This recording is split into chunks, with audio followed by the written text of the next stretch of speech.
देखें, ज़मीन खुश्क होकर पाक हो जाती है, ये उसूल हमें हदीस से मिला है।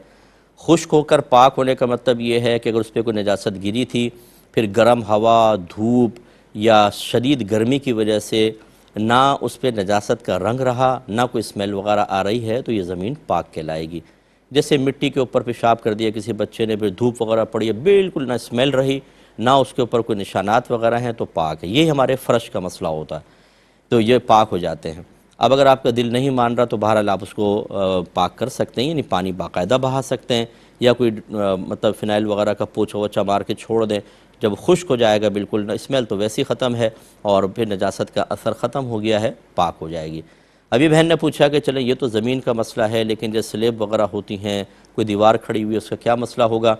तो देखें, जो चीज़ें ज़मीन से इत्तिसाल रखती हैं, मुत्तसिल हैं, कि वो हटती नहीं हैं, जुड़ी हुई हैं, उनका हुक्म फिर ज़मीन का ही होता है।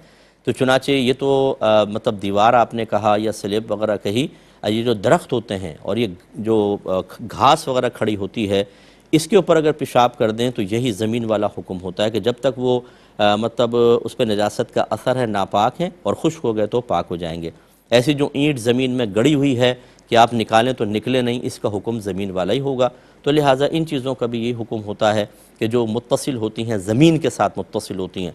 अब अगर ये मतलब एक जैसे किचन की स्लेब है, इसके ऊपर हो जाए तो ये थोड़ा सा मतलब इसको ज़मीन से इत्तिसाल नहीं कहते, दीवार से इत्तिसाल कहते हैं। इनको पाक कर लें तो बेस्ट है और बेहतर है। लेकिन इनमें भी ये उसूल हो सकता है कि अगर आप उस पर अच्छी तरह कपड़ा वपड़ा फेर दें और वो हवा वगैरह से खुश्क हो जाए तो वो पाक मानी जाएंगी, पानी बहाना लाजिम नहीं होगा, क्योंकि बहरहाल किसी न किसी तरह ज़मीन से इत्तिसाल है उसका। तो ज़मीन से जो चीज़ मुत्तसिल होती है उसका बहरहाल हुक्म यही होता है।